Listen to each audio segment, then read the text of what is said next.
El río Atoyac, allá en la región de Puebla y Tlaxcala en México, bueno, debería ser una fuente de vida, ¿no? Pero la realidad es que hoy es el centro de una crisis silenciosa.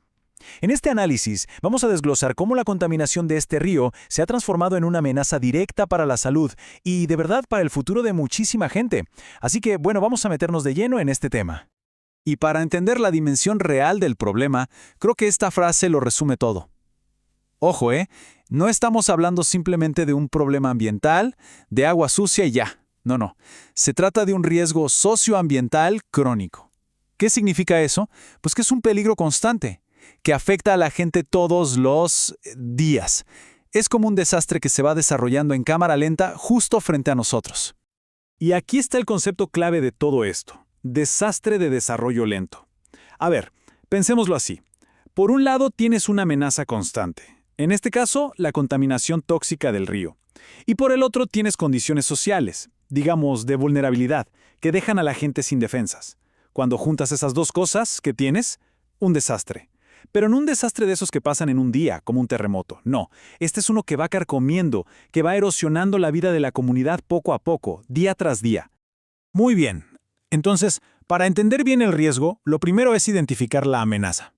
La pregunta es simple: ¿de dónde exactamente viene todo ese veneno que está en el río? Pues la respuesta principal está en las descargas industriales. Hay que entender que la cuenca del Alto Atoyac es una zona industrial muy potente. Estamos hablando de sectores como el textil, el automotriz, que sí, son pilares de la economía, claro, pero al mismo tiempo son los principales responsables de arrojar desechos tóxicos y muchas veces sin ningún tipo de tratamiento, directo al agua. Y ojo, porque no estamos hablando de cualquier tipo de contaminante. Fíjense en esta lista de lo que se ha encontrado en el río. Es que es para preocuparse. Arsénico, cadmio, cromo, plomo, cianuros, benceno, son metales pesados, compuestos químicos súper peligrosos para la salud. Esto ya no es algo abstracto, ¿verdad? La amenaza se vuelve muy concreta y francamente alarmante. Y claro, la consecuencia directa de estar expuesto a estas sustancias, pues es devastadora. Varios estudios ya han conectado esta contaminación con un mayor riesgo de cáncer y otras enfermedades muy graves, sobre todo en la gente que vive más cerca de las zonas de descarga. El punto aquí, el más duro de todos, es que el río se ha convertido literalmente en un agente de enfermedad. Pero la industria no es la única responsable, ¿eh? A esto hay que sumarle las descargas municipales. O sea, las aguas residuales de las ciudades que llegan al río sin tratar o con un tratamiento súper deficiente. Y aquí ya hablamos de otra cosa: contaminación orgánica, bacteriológica, como altos niveles de coliformes fecales. Eso es un riesgo sanitario inmediato para cualquiera que tenga contacto con esa agua. Y aquí es donde el problema se vuelve todavía más perverso, si cabe. Toda esa agua contaminada, ¿adivinen para qué se usa? Para regar cultivos. ¿Qué significa esto? Pues que todos esos metales pesados y químicos tóxicos no se quedan en el río. No, están entrando directamente en nuestra cadena alimentaria. Están básicamente en la comida que llega a la mesa de miles de familias. Ok, hasta ahora hemos hablado de la amenaza, el veneno en el agua. Pero, como decíamos al principio, lo que convierte esta amenaza en un verdadero desastre es la vulnerabilidad. Así que ahora vamos a ver cómo las condiciones sociales, económicas y hasta políticas hacen que el peligro sea mucho más grande y dejen a la gente totalmente expuesta. Esta comparación lo deja súper claro. Por un lado, la amenaza es la contaminación, lo que está en el río. Por otro, la vulnerabilidad, que son, digamos, las grietas en el sistema que nos ponen en riesgo. La pobreza, una mala infraestructura, la corrupción, son todas esas condiciones que impiden que la gente pueda protegerse de esa amenaza. Y la primera vulnerabilidad es la económica.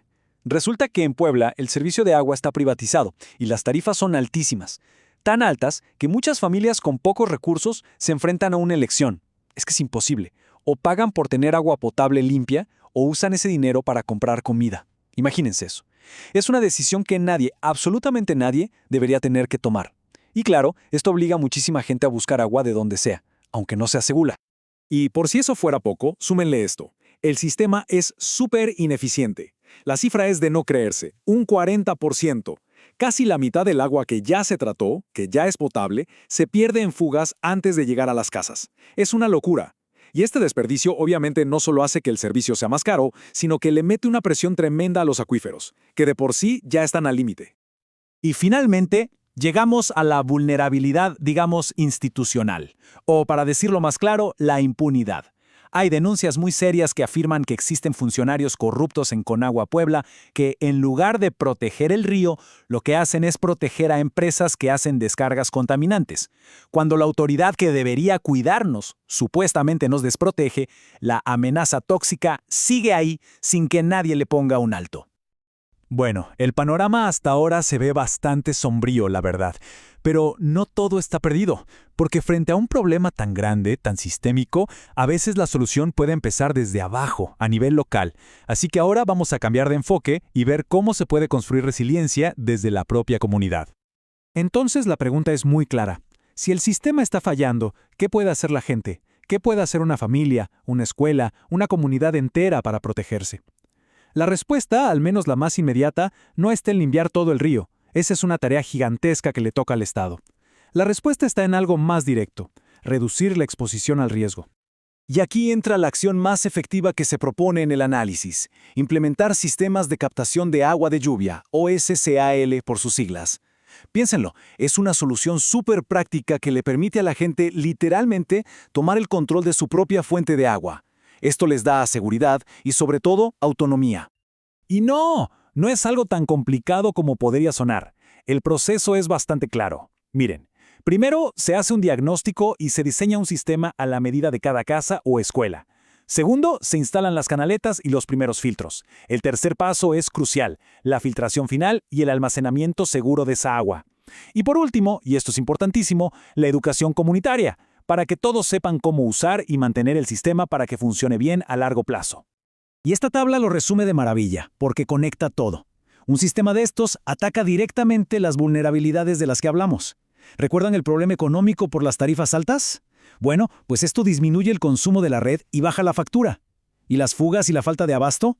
Esto proporciona una reserva de agua independiente y segura. Y de paso, hasta ayuda al medio ambiente porque le quita presión al acuífero. Es una solución que de alguna manera cierra el círculo.